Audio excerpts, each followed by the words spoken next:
Hail cheaters, and welcome to the Always Cheating Podcast. My name is Josh. Brandon is in India, or at least he's on his way to India. So I'm here with a longtime friend of the pod, Dave Weigner-Lodahl. Dave, how are you doing? I am great. Great to be here. I have a lot of decisions to make this week, so I'm looking forward to sort of talking through the state of FPL and the double game week to help sort of think through those decisions. But pleasure to have me and good to see you again, Josh. Yeah, good to see you too, Dave. I feel like of all the people I know in my personal life, I know a lot, like I would say in general, the people who are creating fantasy content tends to be a sort of more patient manager, right? Like someone like, I guess you have like the funny managers, right? like the people who are in like who do FPL kind of entertainment, and the people who are like creating, Excel spreadsheets and algos and things like that to help you. And I feel like that group skews very patient, and I feel like that's where you are as well. So I feel like you have just probably had 3 to 4 transfers in the hopper basically the entire season. Is that fair? I mean, not to completely one up you, but I've had 5 transfers for about a month. And like the past 2 weeks, I've essentially burned them. I've went on FPL review, and like the second option was just burn a transfer straight up. I was like, okay, great. And I've been on the Discord even. I'm like, guys, like, what the heck do I do? I've been just shuffling like, fifth defender, things around. So actually, I'm gonna have to empty the clip this week. So that's what I'm. This is like a movement week for me. So well, I mean, and how are you doing in terms of overall rank? I mean, are you just going from strength to strength? I mean, is it just you're into the top 5K, top 2K, top 1K? That's the thing is it, with that flex, you would think I'm doing reasonably well. I'm very happy. I'm 200K ish right now. Okay, sure. And so having a decent season. The one thing is my team value is like horrendous. So, and actually it helped me because a month or whenever it would go, I couldn't get Saka. So I was like, whatever, I'm just going to have to fade Saka. And that actually helped me. Like, that's what rocketed me up pretty well. But now I just don't have team value. So it's going to be tough for me to get in, like, the de jour, like, Gakpo plus the upgrade, Rodgers to a Bournemouth guy, plus, all this other stuff. So, yeah, I'm going to have to talk through what sort of the priorities are this week. So I look forward to that. Good. Well, yeah, I think we can get into that in just a second here. I did want to just do a quick, so we're recording this while the Man United, or I should say the Fulham Man United match is on right now. Very weird, by the way, how they reverse it in England, right? If you, in America, like the visiting team is usually listed first for a sporting event, right? Like I feel like if Buffalo is going to KC, like KC is the second team listed, but in England, Fulham host Man United. It's like I don't know. It's not very interesting, but it's just weird how the way that the sort of way it's organized. Because I always grew up remembering it because it's always like Buffalo at Kansas City. So the home team is always last, so it's always at the home team. But that in soccer, football, it's reversed. What's nice though is it's funny in the U.S. we accept the reversal, so we don't switch it back. So it's not like a metric standard measurement war. It's just like we just accept it. It's fine. That's it's true. Just reversed. That's true. Although I still struggle anytime I see a date before the month or whatever. Right? If it's like 17 February or something like that, it always takes my brain a second to calculate which what's is the going right on way to do it, obviously. It is. We're not gonna fight. I feel like it would have been harder like in the year 17. It's a little easier in like 2015, 2025. All right. Well, so how's game week 23 going for you so far? We're 9/10 of the way through. I think you were saying right before I hit record here that it's been kind of a middling week for you. I feel like it's 2 in a row for me. Kind of those what you might call like a gray arrow-ish week, right? Where I'm sort of like, I feel like I don't know what your range of gray arrow is, but for me, it's like roughly 50K, right? I mean, I guess it kind of depends on where you are. But if I'm like 400K, if I go up to 450 or down to 350, like to me, that's kind of roughly like gray. I'm in the gray zone there. Yeah, I agree. And I think I measure it more on, since it's fairly template right now, is like what 3 differentials, how did they compete? So my differentials were Alisson Becker, Munoz, Rodgers in my starting lineup, and none of those really went off. So the rest of the guys are fine. Yeah. So I gained rank on sort of the non-template managers, which is fine. Yeah. It's always a bummer when those differentials are the first people to play in a week, right? I always want my players who are like a little bit different to be the last. Actually, even today is kind of an example of that, because right now I probably have the two biggest differentials in my squad playing in this match. I have Raul and Bruno playing. So it's a great, and this comes up on the pod a lot. This is one of your greatest bits of just like, oh man, they're playing first. I can't captain them. It's like, that's old school FPL. That's like how you know you've been in the muck for a long time, is you're just like, I can't do the first game. Can't do the first day cap. I know, and I'm pretty much over that. I still don't enjoy it. I still much prefer to have a captain in the later match if I can, because it's just more fun. It's it's like, just in general, I think the reason to be a sports fan is the hope, right? It's the fun of a full season, and sort of, I'm going through this as a Lions fan right now, right? We had this amazing season in the NFL, and they lost in the playoffs, but it's only a failure in a sort of narrowly, right? Because I got basically 18 weeks of fun out of this season, right? I mean, the entire fall, it was amazing as they were winning these matches, and I had the Super Bowl to look forward to. And, maybe when, like, you as a Patriots fan, you've had like so much sustained success, right, that it's sort of it does raise the bar a little bit, maybe. But for me, the Lions are never good, so it's just been sort of fun. And actually, you know what, I can find a way now to bring my this NFL commentary into the commentary on my own team, because I am really, I feel like I am caught in the classic sort of fantasy loop of having a rough season, which makes me like more disengaged, which makes my season go worse, right? And then when you're like, no, I'm gonna like bear down, I'm gonna like solve this problem, and then it's like you get like a little too aggressive, right? Because it's like a gambler who's trying to like make up his losses by putting everything on a number on roulette or something like that, right? You're sort of like you overdo it, in a way to sort of compensate. And I think I am sort of in that like Patriots zone right now a little bit, where it's like, I think because I've had a number of like top 10K finishes, like it's just I think I've had five top 10K finishes over the years, right? And like in fairly recent years too, right? Like I think 2 in the last 4 seasons, and so it's been hard to just completely I'm just struggling a little bit, I feel like, to like kind of like make the best of it, right? And I don't think as a human being I'm necessarily like the best at like making the best of it, right? Like I could never make the best of it. Like when I was home during COVID, for example, I was just miserable, for like a solid year. So I don't know, what is your mentality like? I mean, you just said you're in the 200Ks and you're feeling fine, but you have as many top 10Ks as me. I mean, so what you're saying is when you get behind by little, you just can't help but have Jameson Williams throw a screen pass. Yeah, exactly. I am basically, I have a Tiger Woods style front runner mentality, right? Like you put me in the lead on Sunday, right? I'm wearing red and I'm very hard to track down.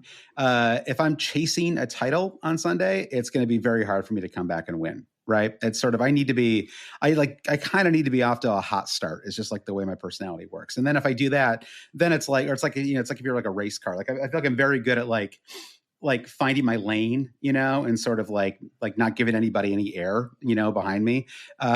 But if I'm behind, it's like I'm more likely to crash into the third turn than I am to like, sort of patiently wait to make my move. I can definitely relate to that. And shout out Red Dagger in the live chat. Also, go Bills. We do not want the Kansas City Chiefs industrial complex to win today at all costs. And congrats on not coming in last in NFL fantasy. Looking forward to next year. But I am the same way, Josh, very much so. And I can pivot to my other team, Spurs. It's very much when things are going well, the wind is at your back, everyone's healthy. Yep. It's a great feel good story. We can out kick our talent level. But then when dominoes start to fall, you have to pivot to game style. You don't know how to play. It just, the wheels come off. And I can really much relate to that. Yeah, that was because Dave is a Spurs fan. And so there was a question from Bryce, like, can you say something to cheer up the Spurs fans? Is there anything, I mean, this has got to be, you're getting close to the, what is it? The annus horribilis or whatever they say, whatever the Latin expression is, right? I feel like it started to turn into a pretty rough year, right? I feel like just like one too many. Losing at home to, you pulled off the rare double of losing at home to Ipswich and Leicester, right? That is a pretty rough spot. Well, I've bottomed out to the point of just being like, at least, Ipswich and Wolves are like neck and neck for the final relegation, and I think we're safe. Like that's where I was to this morning. Like literally, like so. Yeah, I mean, it's pretty low. Are you Ange in still? Like, are you? How do you feel about him? I am. I don't know how much we want to go into this, but we can do it just for a minute. I mean, I know, I agree. But I agree. So back to like the, when things are going good, it's going good. We know as a fact that when Andrew's in the right situation, he's a good to very good manager. Right. Okay. Now, obviously right now, the club is just, the whole spine of the team, the defense, the injuries is just piling up, and it just became unsustainable. And he has not done a good job, to say the least, of, managing this aspect of where the team and rebuild and state of the squad is. It's been atrocious. But so I think that if you're going to do a blame pie, if we're baking a blame pie, the first largest piece has to be the bench depth, player recruitment. The bench today, is Pep Guardiola in his prime? What's he going to do with that bench depth that there was just no one I've even heard of on the bench. So maybe that's on me, but geez. It just makes you wonder about the project though, right? Because you're virtually always going to have issues, injuries, problems to solve. Right. And, and so sort of as if the criticism for Ange is that he can't evolve, right, then that doesn't bode well for a future European run or something like that, right? It just makes him feel like he's kind of like a transitional manager, which is not the worst thing in the world, but it's just hard to be like, oh yeah, he's going to turn it all around as long as everything goes right, because it's probably true of most managers, right? Like if you put it's a fair criticism. Yeah. So I don't know. I just feel like he's more. If he gets fired, obviously it's deserved with the position, just the facts of they were. But I also think it's a little bit of a scapegoat move. Sure. It was a little bit like the Patriots this year. You take the NFL. Yeah. It's just there's so much wrong that it's hard to even pinpoint where to even start to fix stuff. So yeah, it's pretty bleak. All right. So if we were to turn this into add a little fantasy note here, is there anything, there's nothing fantasy wise going on with this team, right? Can we just write off Spurs possibly for the rest of the season? At least for the foreseeable future, yes. I don't. All right, and I'll do one even hotter take here. Is there any hope for Son, or is he just washed as a fantasy asset? Oh, I was going to say as a player, he's fine, real life player. I think still, but as a fantasy asset, no. When your team is Richarlison's a godsend of coming back, you're in a rough spot, Yeah. I feel like he and KDB are both in the zone where basically you just want them to get back down to 7.5 million, right? If Son and KDB were 7.5 million, there's a legitimate conversation to be had about whether you could have them in spurts, right? Well, and even then I'd rather have Marmoush, I think. So right. Yeah, exactly. But yeah, it's interesting. Two kind of new players for Man City, which we can, talk about in a second. But I just think in general, it's at least they'd be in the conversation, right? But at 10 million or whatever, they're just not. You can't have them, right? And so maybe in a very select double game week scenario or something. We are in a double game week now. But I do want to do a couple of quick talking points, which I think can inform the double game week and the assistant manager discussion for that matter too. Because not only do we have double game week 24 for anyone who hasn't been as plugged in on fantasy of late, right? Because it was announced kind of recently that we have Liverpool and Everton both play twice in game week 24. Liverpool away to Bournemouth, away to Everton. And Everton hosts Leicester and Liverpool. And so that kicks off in the assistant manager chip. The kind of bonus chip that was added in January is now active as well. I saw the activate button. I'm actually scared to press it because I'm not. Can you unpress it once you've pressed it? I have to I'm Pandora's box. Yeah, assistant manager chip. Yeah, it's like the free hit chip. Once you hit that thing, there's no going back. So I have not added it yet. I'm kind of curious what it looks like. Do you get a little picture of the manager? Comment below if you can unpress the. Exactly. Let us know. Yeah, so no one accidentally does it. But I think so. Because the Bournemouth question is interesting, or what's happening with Bournemouth right now. This is kind of the first talking point from Game Week 23, because there are arguments, I think, for triple captaining Salah that go beyond just having Salah this week. And I think, and I guess I don't need to like preview that. I mean, I think for me, I have all of my chips left. And if you play the assistant manager chip, it's a 3-week chip that you cannot stop, right? And if you play that, you can't play any other chips at the same time. So when you start to think about bench boost, free hit, triple captain, assistant manager chip, that's 6 of the final, what are there, 15 weeks left in the season, right? It's like you have to be a little cautious about not finding yourself in a position where you kind of run out of game weeks to use it. Not to mention a second half wild card, right? So there's lots of different chips still to be played here. And so there's an argument, I think, for triple captaining Salah, almost just to get the chip out of the way, right? And just sort of like use it on use it on the best player in fantasy in a double game week. Like it's like kind of hard to argue against that, sort of in the abstract. But we have seen Everton play significantly better since Moyes has come in, right? 2 wins and 2. I thought a pretty impressive away win to Brighton on Saturday. Not what I would have expected, certainly, for them to keep a clean sheet in that match. And then, the 3-2 win at home. So 4 goals in 2 matches, which is like stunning for them. And then Bournemouth have been excellent at home as well. And Kirk is still sub 5 million, is now 5th overall for defenders in terms of points in the season. And he's kind of he's a fun player too. He's sort of this rampaging left back, right? Who gets involved in all sorts of stuff for Bournemouth. And not just at home, he scored a really nice goal away to Newcastle as well a couple of weeks ago. Just to talk about the Bournemouth fantasy assets a little further, Kluivert and Semenyo, I think, are still quite under-owned, given how well they've been performing. 100%. Kluivert is actually, speaking of top 5 defenders, Kluivert's top 4 mids points total. He's passed Saka. Is that right? Year. Yeah, wow. I think I looked up yesterday. And Bournemouth are the hottest team in the league, full stop. Yeah. Pretty much.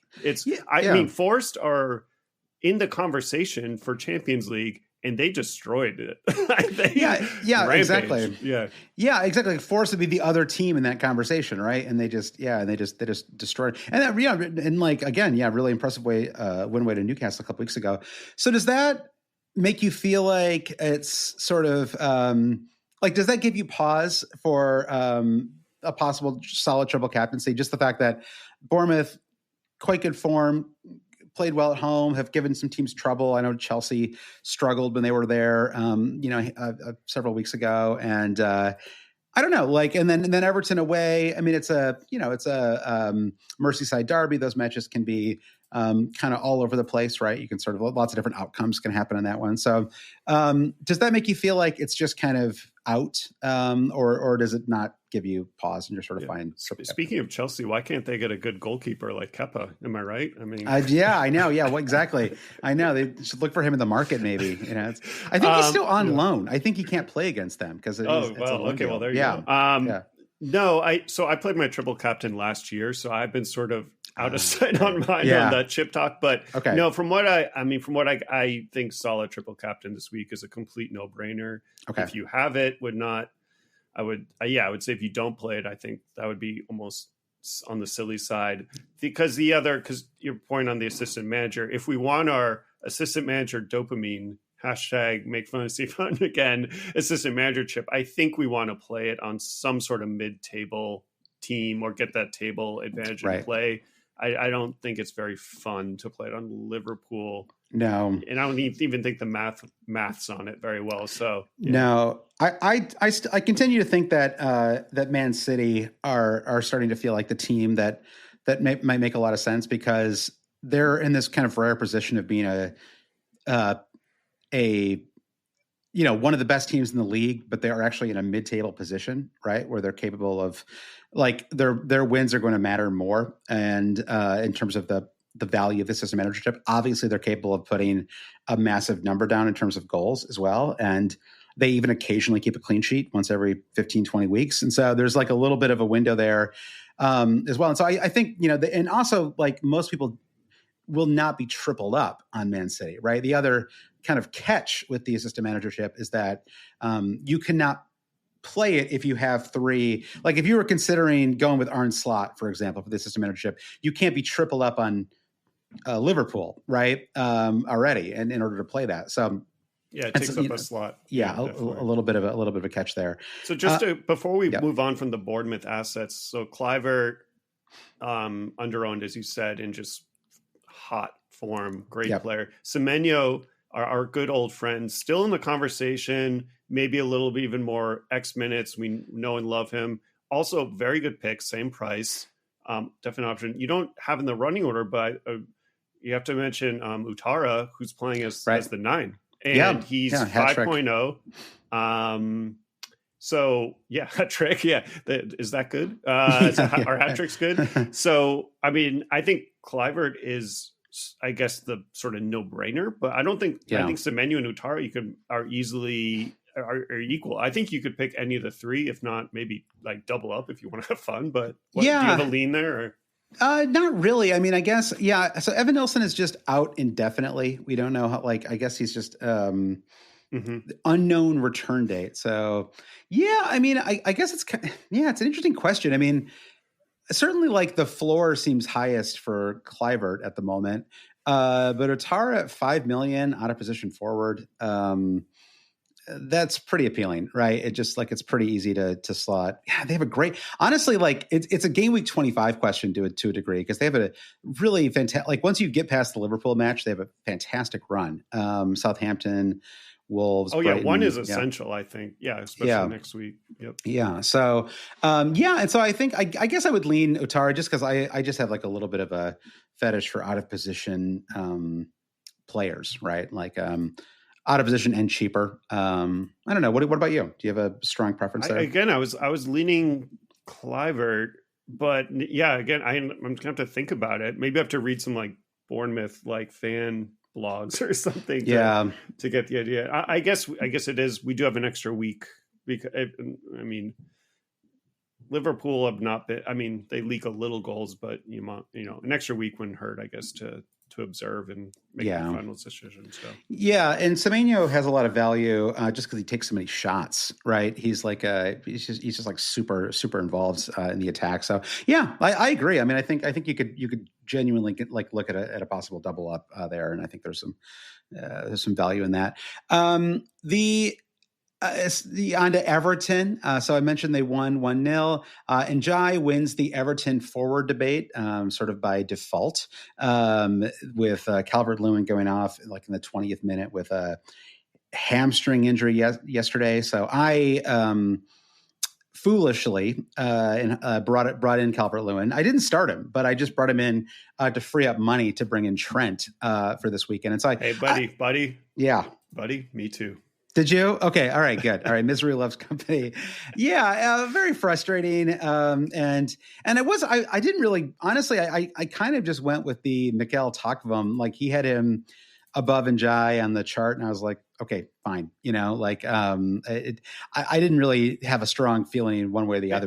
Same here. And also I was just like you mentioned, I didn't have a strong move. I didn't want to get rid of Gabriel and I'm with good fixtures. So, and I was just like, I can just move João Pedro to DCL. They're going to be bench anyways. And then I can get a double game week pop, and the price, again, my team value pricing was an issue for me. So it seemed like a sensible move. It seems sensible too. I know. I mean, in hindsight, the move would have been, would have been to go, Gakpo and Konate, and that's like a 20 point swing. Again, I had Allison Becker. So I have Becker, TAA, and Salah, obviously. So I was already I'm already in on Becker. So I just said, I'm not going to read anything, think about it. I'm just going to save a transfer, keep Becker, roll with it. He's solid.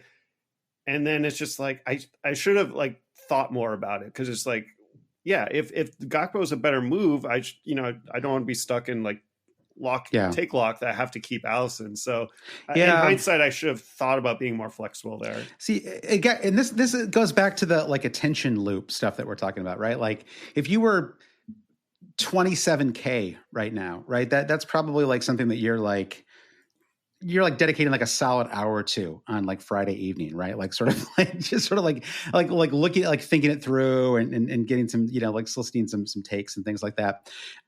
So yeah, it's an interesting question of like, how do you how do you force yourself to pay more attention when you're sort of like, it's like you like see past your like frustration or something. Yeah. Like that. I mean, a lot of content, I think it was more in trend a few years ago, but they did a lot of like FPL behavioral economics, like how can you use it to help you as a manager? And like the number one thing is the sunk cost fallacy. And for anyone who doesn't know, it's just like the classic example is like you buy tickets to a concert and it costs $50, but on the day of you feel really sick and you have all this stuff to do and you have something early in the morning, you're like, oh, but I have to go, but I spent $50. The $50 should not go into your mindset at all. It should be, what's the best for you right now going forward? You should not take past decisions that you can't change into your future outlook. So that's the number one thing when I think of things, just don't have sunk costs. Like, right. I mean, obviously DCL, he got injured, so that's a take out. But even if he played poorly, you know what? That was a bad decision. I'm just going to take him out. Like, you don't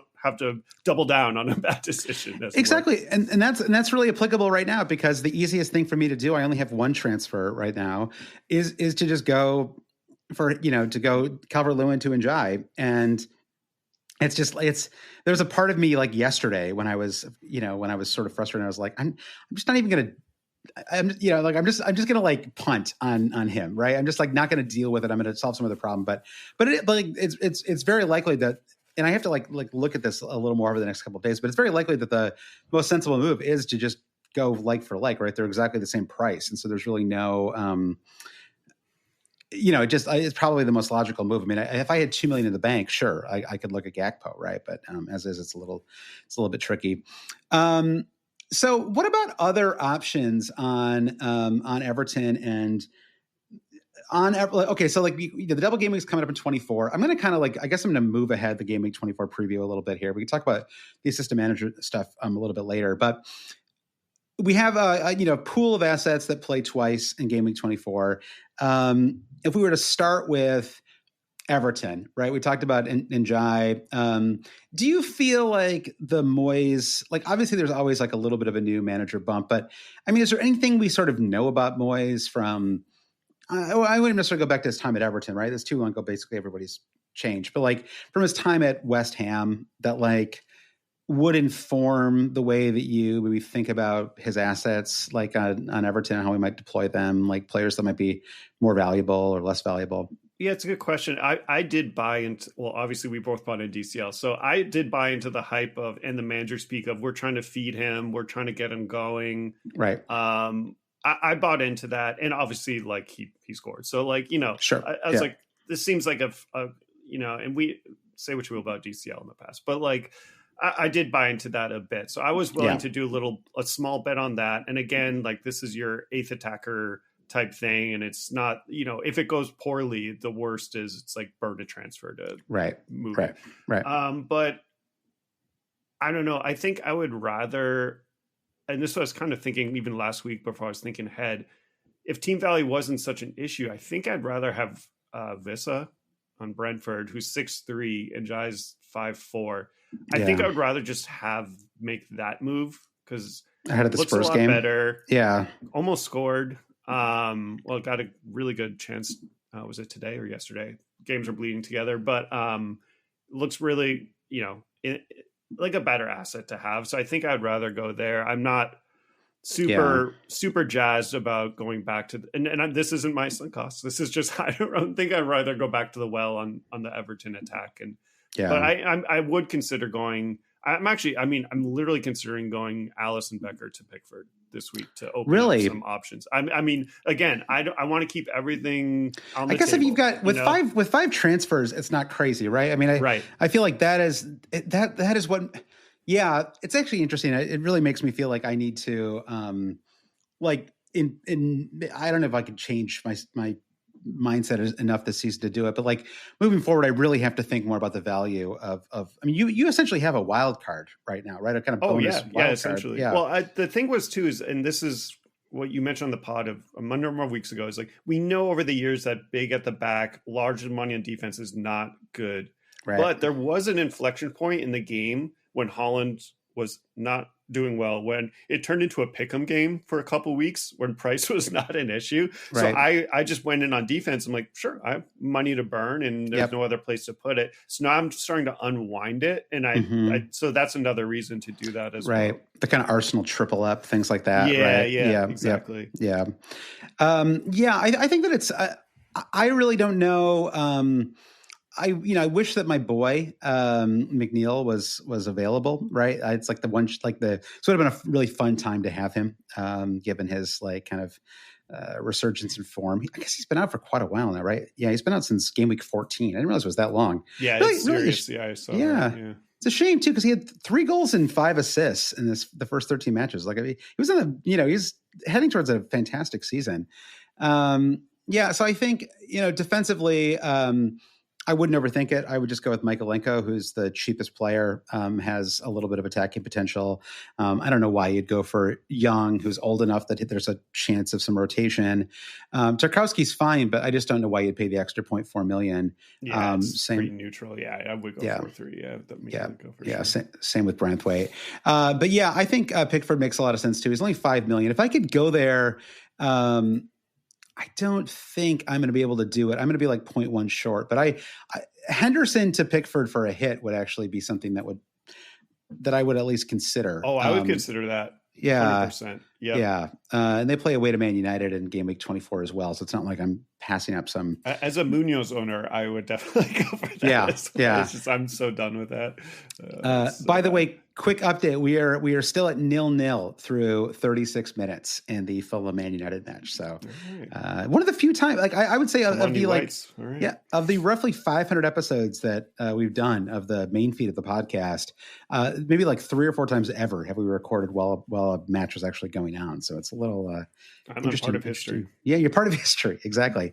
What way to celebrate? It'd actually be funny if this was our 500th episode and it's just like, we're just going to no pomp. Just like, just do a game week 24 preview.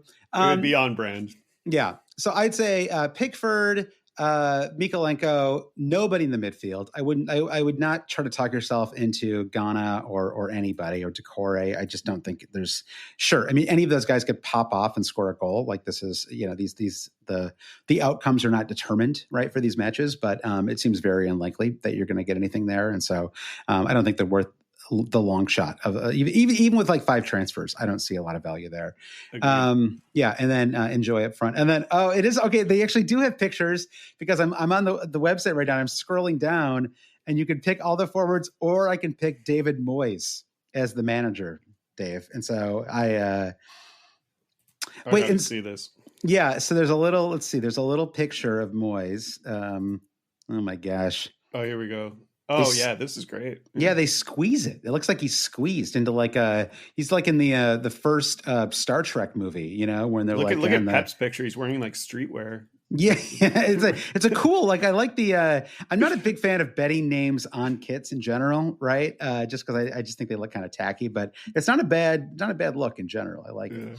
It's good stuff. Good stuff. All right. Our Slot's wearing a quarter zip. He looks like Eli Manning or something. Ooh, yeah. Let me pull him up here a little bit. I know. I feel like they've really they ruined the quarter zip. I actually like a quarter zip. But I worry now that the Manning brothers have popularized it to an extent that I feel like it's a little bit it's funny actually because I've got a Patagonia, like the better sweater fleece on right now, which was nearly ruined because too venture many Morgan Stanley. Yeah, too many venture capital.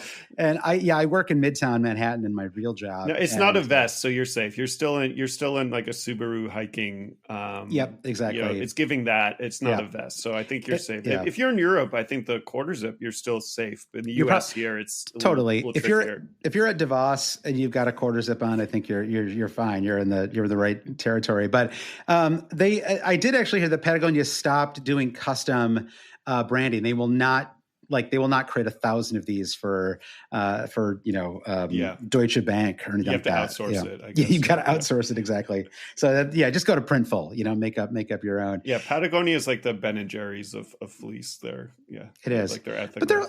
But they're also like, I think this is like, it's nothing to do with fantasy, but like they're also like the best company. Like they're like legitimately like, they're legit. Yeah, they're legit. Like it's like an actual place where it's worth spending a little bit more money, and also like the return policies. This is just free advertising. I don't know.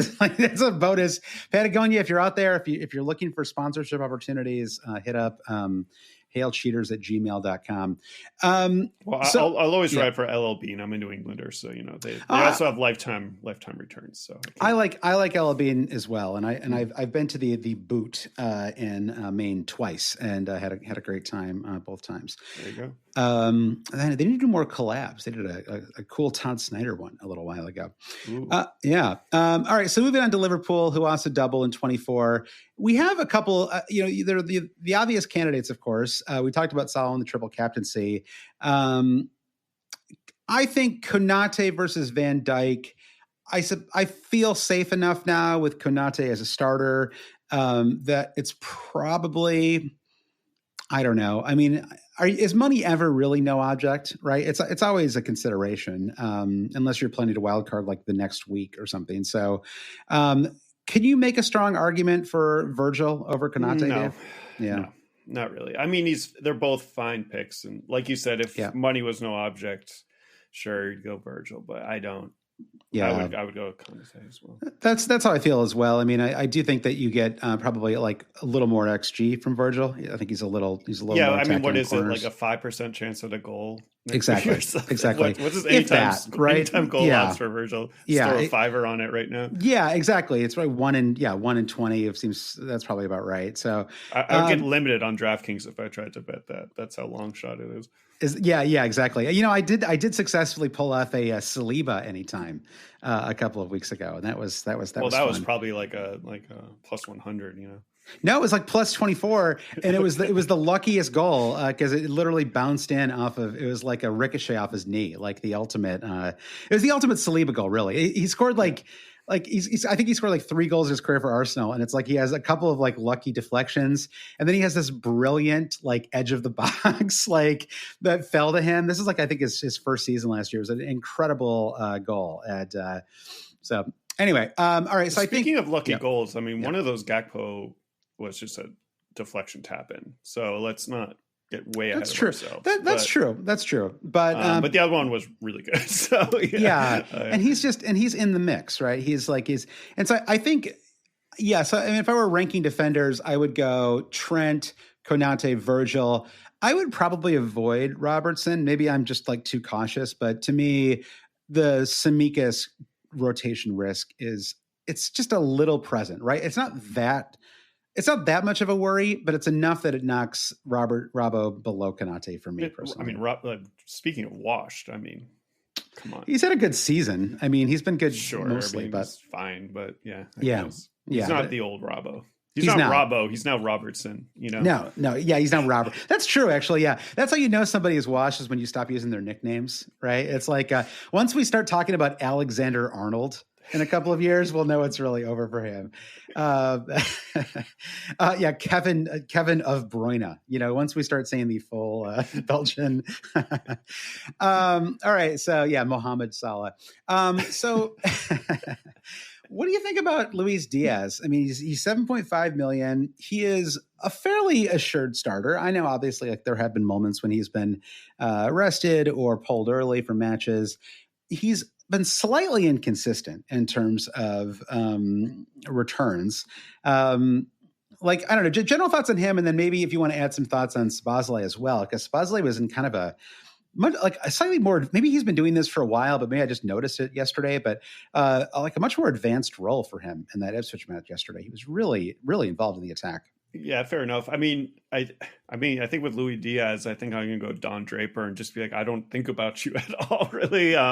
Just because I think the last time I was on this pod was right when he was at the end of his hot streak. And I remember you asked me, it's like, what, is it over? And I'm like, yeah, it's over. And then I was right. So luckily the take was good. So I really, even since that point, haven't thought about bringing him in, although I like him as a person and a player. I just, and also, like you said, sort of 7.5 price point gets a bit expensive. And I think with the emergence of these Bournemouth cheapies and just having to have Salah, Palmer, and Mbeumo, I guess Palmer, debatable now, but having to have those sort of expensive guys and the forward lack of cheap forwards is just would put me off that just team structure, I would say, to get really wonky with it. And then, like for example, really like you wouldn't looked into it too much. Yeah, like you wouldn't want to go Mbeumo, right? Given his form, given they play Spurs at home. I was thinking, if you're the kind of manager that just uses the fixture difficulty ranking in the FPL site,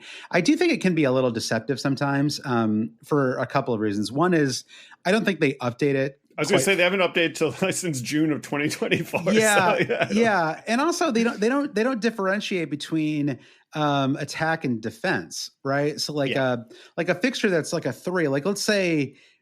Defensively, sure, it might be a 3 out of 5 next weekend, but like from an attacking point of view, given how Spurs are playing, given their injuries, that's like a 1 or a 2, right? In terms of you can give up goals, and same with even City for that matter. Exactly. Completely agree. You gotta dig into the data a little bit more than. Yeah, exactly. And you can go to Hub or other, or Scout or any number of places, and you can get a more granular picture of that stuff. All right, so I'm kind of with you on the Liverpool midfield. Gakpo. I mean, if I had 5 transfers, I would certainly be trying to find a way to bring in Gakpo myself for the double. And I think any risk of a possible one-off Darwin start, it's still, I mean, the way it works out, I just think Darwin's going to get his starts in, they're basically like 2 kind of dead rubber, and I shouldn't say dead rubber because one of them is an actual FA Cup match, but right, that they play Preston North End, and they have a functionally irrelevant Champions League match sandwiched around the double game week, right? And so I don't think it's likely that Liverpool are going to need to play Salah or Gakpo or kind of any of their best 11 I'm sure some of them will play, right? Their team only goes so deep, but like they don't need to, right? And so it's an opportunity to kind of play some of the more squad, rotatable players. Sorry, I was just trying to get in Gakpo on my team. And I mean, this is how bad it is though. And maybe this is a little too of a wonky-ish question, but like I'd have to go Becker to Pickford, DCL to Gakpo. I'm 1.5 short, so I'd have to change Wood into a basically non-playing forward. It's rough. Or I guess is Gordon now like expendable? Their fixtures are going to get rough, right? I'd say he's just kind of a low ceiling player is really the problem. It's I mean, I don't know. He's had enough double digit returns that maybe I shouldn't call him that, but it still feels that way to me. I don't know why I'm just like, I like him. I just like, I'm not, you know what? I could just go Gordon to a Bournemouth guy. Right. Then free up a couple million. So that's a fun 3 move. I guess bring in a Bournemouth guy a week early. I could play him or Wood next week, which is fine. And then I have Gakpo and Pickford. So I might do that. Yeah, that's not bad. Yeah, that's a fun option, especially because you've got another wild card to play still. So there, it's sort of. I have not quite figured out when I'm going to play my second half wild card. It's we gotta start thinking about that, Josh. I know. Well, I think it's trickier without the double game weeks, without as many double game weeks this season. Right? There's not the kind of logical. I actually think it's great. Like I think last year. In fact, just in recent years in general, I think we've had kind of too many double game weeks because in theory they present a strategic opportunity, but I find that they often kind of narrow the range of options, right? Because at some point, like enough people do the math that there's sort of a prescribed kind of optimal plan, right, for when you should do this stuff. But when you only have a couple of double game weeks, it's much harder to find that, right? Because it's much more team dependent. And, it's a little more fun. Yeah, exactly. It's like, when do I need to just refresh my team? And then just for folks who are unaware as to, game week 29 is going to be a massive blank. And so right now it seems like the hive mind is thinking free hit game week 29. So just sort of probably just pencil that in. Don't put that in as I don't know, maybe a wild card would make sense. again, team dependent, but it seems like that's more of like a free hit game week. So just another thing on your radar there. And we're going to have to figure out, it sort of depends on the outcomes of the second leg of the League Cup, right? Mm-hmm. Sure. Yeah. Which is still up in the air. I mean, I don't know, like Spurs could pull it off. I don't know, like, I mean, this is their season, right? They're up a goal, but they also, I mean, it would be incredible. Like if Spurs win the League Cup this season, this like insane season, it would be, it would save Ange's job. It would save Ange's job. I mean, they're probably playing for Ange's job. And so you'll know how much they want him to keep his job based on how many, I was going to say that it's like, plays. this is, if this was America and the NFL, you'd say he's lost the locker room, but like there is no locker. It's like you got a bunch of like below replacement level players. Like, I don't know. These guys are, exactly. They're playing right now, right? Like if somebody else comes in, they may not play. So there's really no reason to advocate, for him to get out of the squad. All right. So I think, and what about Szoboszlai? I mean, is it just kind of this? I mean, he's a little cheaper than Diaz. I was surprised by some of the massive numbers that he's been pulling, just in terms of his XG. Like it shot up considerably the last couple of weeks. Like honestly, it's gone from 0.3 in 21 to 0.4 in 22 to almost 0.7 in game week 23. And then if you go back to game week 17 in the Spurs match, he had 1.77, which is kind of insane. I know he's playing in a more advanced role right now, but that's quite high. I feel like for a midfielder, right, to have that kind of number.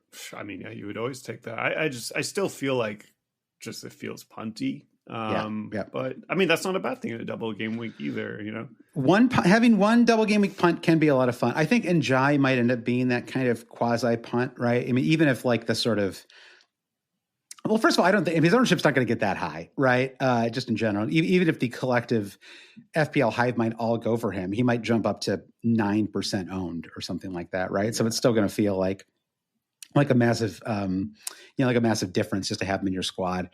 He also doesn't play 90 very often. So, Yeah, which could change with Calvert-Lewin out. I don't know. I mean, I don't know. It sort of depends. I mean, it looks like always likes the idea of having a kind of two striker lineup right now, right? Because like Beto kind of came in immediately as a like for like sub for DCL.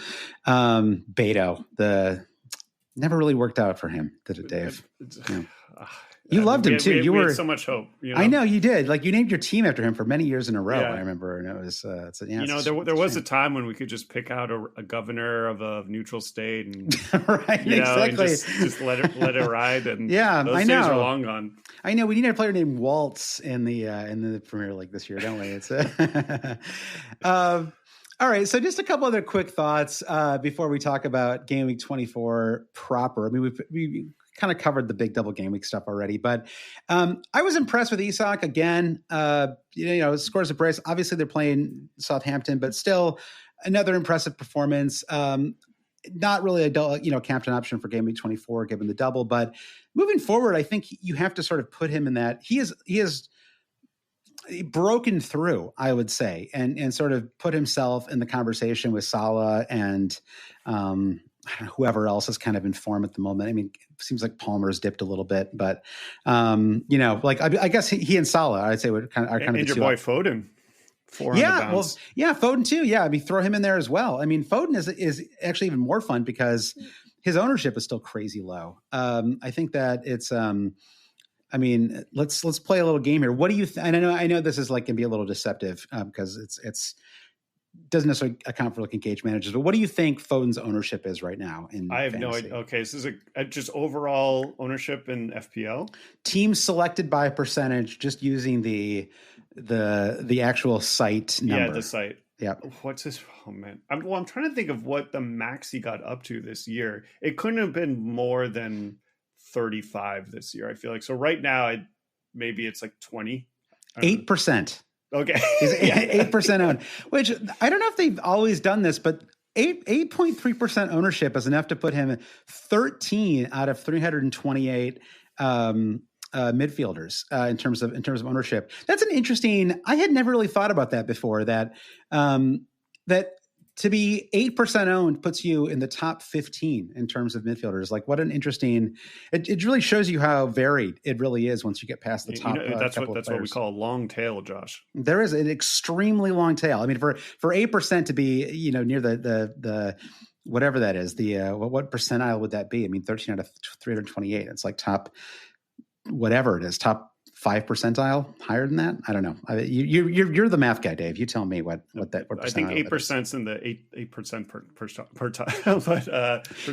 But I mean, 13 out of 328. What percentile is that? Okay, well, yeah, to be 3% around.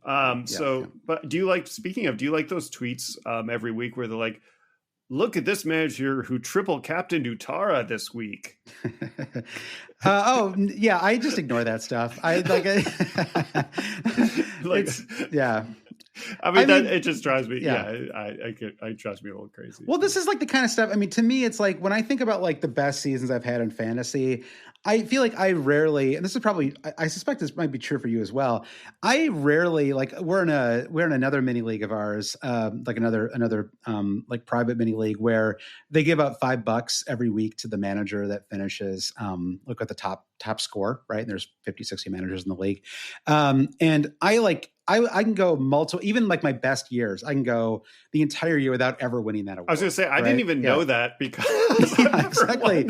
No, it's like my best seasons. It's when I'm just consistently the 9th best manager, right, in the mini league. But I'm never 37th, right? It's just exactly. You just try to get like the top million game week every week, and you print usually. But there's 11 million players right now, so I think we lose track of this game we're playing is, when we talk about NFL fantasy of being, in a league with 10, 12 people, and then, or even with daily fantasy, we're playing even like a big tournament, it's like a couple thousand people. We're playing against 11 million. I know it's completely unhinged. It's crazy. Exactly. I mean, too many people. To be at 1.1 million puts you in the top 10%. And it's like, it is hard to keep perspective on that sometimes, right? Like I do not feel like, and I guess I'm in the like 400-ish K right now. And it's like, I do not feel like I'm in the top 5%, even though I literally am, right? And it's just sort of, it is probably getting harder to keep. People have been talking about this for a while, right? The like 10K is just increasingly going to be a harder and harder number to reach. And I think I have like been kind of in denial about that for a while, right? Like sort of like, it's like, well, I was able to do it before, so why couldn't I do it again, right? But there has been a kind of, a democratization of data, right? It's just so easy to like, not even like pay for stuff, but like literally just go on to FPL Reddit or go on to Twitter or whatever, right? Go somewhere and spend 30 seconds and you can find like a statistically like an analyzed number that will just tell you exactly what to do, right? Like what the ideal transfers are this week. And it's going to make variance even more important. Like you say, it's a coin flip bringing in Gakpo versus DCL versus this. Is like, well, you got completely blown out of the water if you made that move. Sorry. So you're gonna have to live with that too. And I think the basic principle still applies though, which is that everybody who's doing well becomes a template player eventually, right? Their ownership is going to jump up, and there's still opportunities to just, whether it's just by like watching, like literally just watching lots of matches or looking at the data or both, like whatever your preference is. Like Foden was like this was like a thing that you could have been on a couple of weeks ago, right? It would not have required a massive leap, right? Like just like looking at his performances. Like I watched the Man City matches. I mean, like he does look better. It's like something, whatever happened to him, like this fall, like whatever kind of like played too many matches, hangover, post Euros, whatever it might have been. Maybe he and Rodri are just like best friends. And he was just devastated by that injury. We don't know, Dave. I mean, City. I mean, with Marmouche coming from the Bundesliga, linking up with Holland, it's like maybe they're. I don't know. What do you think? Like, are City on the verge of just actually like flipping it around right now and getting on the street? Because on one hand, you could see that, you could paint that picture. On the other hand, for stretches of that match, they were trying to play out of the back and they couldn't, and they were just like gave it away every 2 seconds. I know. I mean, you could sometimes. So you could see both. You could see both arguments literally in the last week, right? I mean, it's I also watched the Champions League match, right? Like up 2-0, concede 4 goals. They got roasted, right? And so it's hard to believe. I mean, from an attacking perspective, I think it's easy to see them just 6-1ing their way to some like a bunch of victories, but it does feel like their defense is going to leave them short just enough times this season that they can't quite turn it around. I mean, you can just look back at the Brentford match a couple of weeks ago, right, where they conceded 2, and that was just an eminently winnable match. You know, even though I will often big up Everton, or did I say Everton? I meant Brentford. I'll often big up the G-Tech and what a difficult place it can be, especially in night matches. But still, right? Like Man City in years past would have been able to win that match, right? And it does feel like, I mean, even just like we saw it with Kushinov, right, where he kind of like immediately kind of like they don't feel settled, right? Like it feels like they're not quite. Is that the Uzbeki defender? I forget his name. Yeah, okay, yeah, exactly. I mean, I will say even after that horrific play to let the goal, he was good after that. He was decent. Right. He was good leaving the pitch. So he was good up and down. After the yellow card, which limited him, and the conceding and the giveaway that So it's just like, but it's like everyone seems like they got a mistake in him this year, right? And so then also like how much of those City goals are because Robert Sanchez was just freaking crazy, like just not even like close to doing his job. So that Arsenal game is going to be fascinating. It is, yeah, it really is. And I don't know if it's going to be a rare Arsenal Man City match. I don't think I'm going to have anyone starting that match. I think. I mean, I guess I might start Gabriel. That's depends on what my team looks like, going to 24. But I mean, he might have let's talk about XG. I mean, that's a decent one with their center back situation. That's true. So, that is true. Yeah, he's just I mean, it's amazing. Every set piece is fun to watch Arsenal. In general, I do not think this has been an especially fun season for Arsenal, but the set pieces are fun. Those are fun to watch. We do have one question in the chat before we start to wrap up, and thanks for the shout out, Yellow Army. For the double game week 24, Timber to Mikolenko or Henderson to Pickford, or avoid Everton altogether, as they're bound to just let us down when we need them most. So I totally agree with that. I mean, I've been sort of ruminating on Pickford and all that.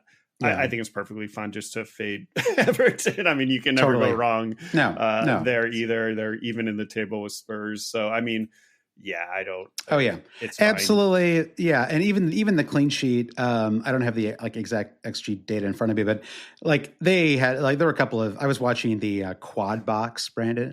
I just called you Brandon. First one of those. The greatest compliment. My life is complete. I can leave now. Yeah, we went an hour in before that happened. But it's the beard, isn't it?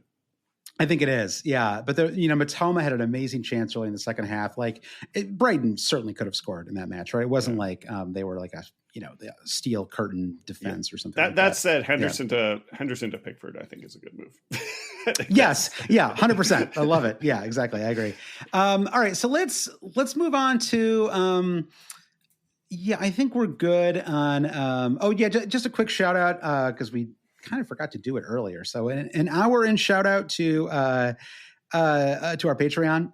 So patreon.com/alwayscheating is where you can go to get extra podcasts. I guess I'm going to be doing a solo one this week. That'll be fun. A little solo Josh pod preview. That's like a raw kitchen table. Just like, I love those. I'm looking forward to that one, especially on a double game week. That'll be a fun one. I'm considering doing a solo main feed pod next Sunday too. That would be wild. That could be interesting. It's like when Simmons did the solo rewatchable for it's a Tom Hanks Survivor movie. I can't even think of the name of it, but that'll be a classic. It works. Yeah. FPL General does it. I think I can, we'll see how it goes. Shots fired. Yeah. I meant it in a good way. He does it well. Yeah. Well, you need some more gimmicks though. You need some more he's got all the 79th minute guys and all that. That's true. 69th minute. God, that's true. Maybe I have to get Brandon's little. Yeah, Brandon doesn't do the sound effects as much as he used to. You need drops. I need some more. You need like a junk drawer segment maybe or something. Yeah, but shout out to the Patreon. I really can't say enough about the ad free podcast. is a game changer. I Yep. just can't stand that stuff. And then, I mean, we're on YouTube too. If you have YouTube Premium, I guess that helps. But if you don't, I strongly recommend the Patreon. As I mentioned, even I was like bereft of ideas of my team, and I threw in the Discord and immediately got 3 or 4 really good, thoughtful responses on sort of my team even. And that's really nice. And it's good to have that community. I'm super impressed with the Discord as well. I really, I don't know why it seems to work so much better than our old Slack, but it does feel like the flow of conversation is, I think it's just because people are in other Discords as well. I don't know how I suddenly have found myself in, I'm just going to, let me pull it up here as we're talking. I am in 3, 4. I'm in 8 Discords. I don't know how. Like you can see them all on your left-hand scroll, but I don't know when this happened, Dave. You know, the 8. I was never in 8 Slacks. I'll tell you that much. But somehow Discord's actually I sort of discovered as many people during COVID. So as a community builder, but it is nice, and I'm in one that talks about New York City. You know, like house techno parties. Just because, like when I'm down there, I like to know what's going on. So there's a lot of great communities you can join there, and always shooting is one. I think, and credit to you and Brand for just fostering and building a like-minded community. Oh yeah, thank you. And it's really not even us at this point. It's just we just sort of like wound it up like a deist god. You know, you just clockmaker in the sky. You know, you just wind it up, and then everything that happens after that is out of our control. You know, we don't talk about deism enough on this podcast, Dave, and I'm glad that we were able to do that today. You know, the founding fathers were mostly deists, but that's a story for another podcast. So Game Week 24 kicks off on Saturday. We have not an FPL Classic, although we have a nice chunky Saturday, Dave. I'm looking forward to kind of all of the Forest Brighton should be fun. You have the first half of the double game weeks with Bournemouth, Liverpool, Everton, Leicester, another Wolves. Why are Wolves in every featured window? I've seen more Wolves than any other team this season. They are always in the exclusive. I can't TV not mention windows. this is like when all these like late games, they're like the Premier League equivalent of Thursday night football. These games are always on the national TV for the US, and it's setting back soccer years with all these terrible late games. I don't know what TV. I know, and it's like you're like, well, like the Monday ones you can kind of get right because they're not in Europe or whatever, but the number of times that West Ham and Wolves have been in featured windows this season is kind of ridiculous. And of course, West Ham is also in the Monday match. It's like they own that spot. That is just like it's like Spurs on Sunday. Just like you always Spurs match. I feel like 85% of all Spurs matches are played on Sunday. The Premier League matches anyway. All right, so then.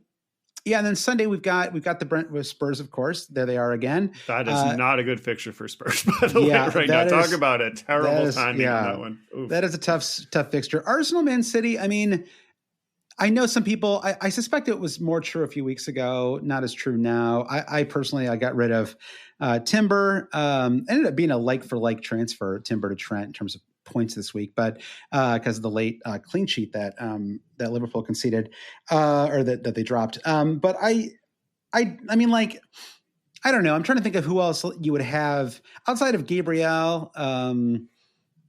I mean, I don't know. It feels like I feel like that we're going to see goals in this match. Like I don't see this as like a 0-0. That's for sure. This is like a borderline pure watch. Like amazing. Like top 4 or 5. Yeah, it's weird. Watch. Yeah, like the stakes feel very low. I mean, Haaland at some point is probably going to have to re-enter the conversation, right? Just because he is back to like getting what feels like multiple attacking returns in every match, but at his price, it's still tricky. We should mention. I brought him up quickly, but Marmoush. He's Egyptian, right. I think. I mean, the write-up on him that I read was he's sort of a jack of all trades, and he doesn't really have a set thing. Okay. And I think that sort of bore out in the game. It looked like he was just doing a lot of positive things. He had a chance. Well, he had a goal ruled out, I believe. So, but he wasn't like, he didn't jump out like, wow, this guy's like an FPL legend, but he just looks like a very, very good, competent real-life player. So I think he's still a wait and see, but interesting. Okay.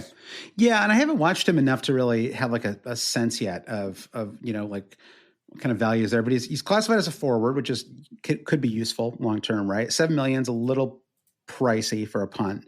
But yeah, like definitely like in the one to watch territory as we get as we get closer to I didn't realize he was a forward. Actually, that actually is kind of intriguing. So yeah. And eventually, I mean, he's kind of getting his match minutes back, but we are going to be able to play the other. Oh my gosh, I'm forgetting his name now. The Oscar Bob, right? Like Bob is going to be back in the picture too. So I don't even see him on the site right now.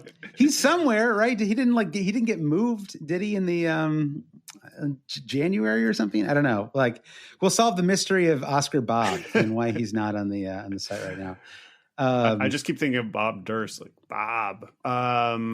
That's a deep cut for Durst heads. Yeah. All right. Oh yeah. The HBO documentary. I've actually never seen. He left some missing persons in his wake. So I think. Yeah.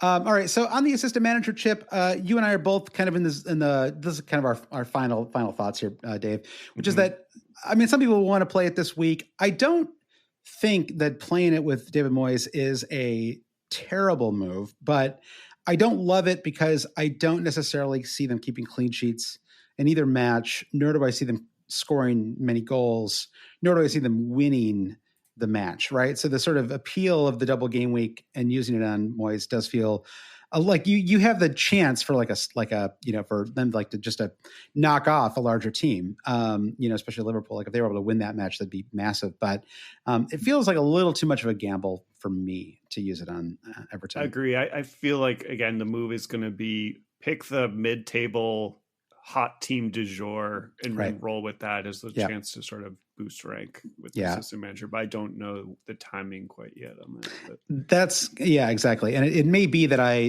if I kind of zero in on Man City as the team that I want to focus on for this, and, it's like no one kind of wants to do it because they've been frustrating this season. They've conceded a lot of goals, but there's a real logic to it. And I actually wonder if there's some value in grabbing them for the assistant managership before they get so good. To me, like it's inevitable that they're back in a Champions League spot, right? It's just a matter of time. And so you may want to kind of grab them before then. So just something to think about there. All right. So any final thoughts from you on Game Week 24, FPL in general? No, I have a lot of. I might be in the Discord. Find me in the Discord talking about transfers. I might use 3 this week. So Patreon.com/alwayscheating is where you can go. Definitely tune into the kitchen table. Looking forward to hearing your thoughts there. And we have the final round of Champions League matches at midweek as well. There are some squads like Man City and Villa, I suppose, and even Arsenal to a lesser degree, lesser than the other two, that all have something to play for. It's going to be really fun, actually, if you can carve out some time, or if you're in America, invent a dentist appointment or something, because everyone is playing at the same time on Wednesday. And so that, I think, will be a lot of fun to have that many matches going on at the same time. And so it'll be kind of fun to track that and all the kind of outcomes as they play out. So that's where we are. Thank you so much, everyone, for listening. Quick shout out to all of our producers, our Patreons in general, and you go to patreon.com/alwayscheating to support the podcast. But thank you to Mike DePietro, Trevor Ingerson, this week's co-host, Dave Weigner-Lodahl, our buddy Chris Howell, Andy Penn, Nick Wright, Lazarus Yanos, Jesse Halstead, Brian Chin, Babas Kuhn, Blair Jacobson, Tom Byerly, Andy Portlock, Dan Parsons, Terrence O'Donnell, Kerry Swanson, Jefferson Turner, As He Does It, Francis Moore, Sam Schauer, Craig Jackson, Caleb Varabi, Brian Clark, Thomas Tislov, Fro Jacobson, Gareth H., Shalon F. Kadakia, Rishi Nigam, Noah Louise, Travis Grant, Linus Vinnerstrom, Matthew Skinner, Ben Coombs, Eric Kite. It feels like what Brendan does, he does it quicker than me. This is a lot of names. Rune Sandberg, the 3 Jims, James Murray Wood, James C., James Holland, Skelly, Dave's good buddy, Craig at Total Maths Tutoring, and, of course, Francis Mann. Thank you so much to everybody who supports the podcast at any level. If you would like to subscribe to the podcast, you can do it on Apple Podcasts, Spotify, Google Play, anywhere that podcasts are subscribed to. Of course, you can also watch the podcast on YouTube live, or watch the recording after the fact. You can follow us on Blue Sky, which is, I would say, where we're posting more. I have been in a real social media, don't like it anymore mode, post kind of everything that happened in the fall and just feeling like I don't necessarily want to be in that world, but I'm trying to get over it, Dave. And so if you want Mina Kimes content, you have to be on Blue Sky. So that's enough. Yeah. Not worth the price of admission. Increasingly more. Exactly. And even, like Jay Caspian Kang, one of the people that was keeping on Twitter, way too many Man United tweets for my taste. It's it's gonna ease up a little bit. But you can find us on Blue Sky, or you can email us at hailcheaters@gmail.com. You can visit the website alwayscheating.com for all this information and more. Thanks again, Dave. Thanks everyone for listening or watching the stream, and we will talk to you soon. Thanks all. Bye. Thanks everyone. Bye.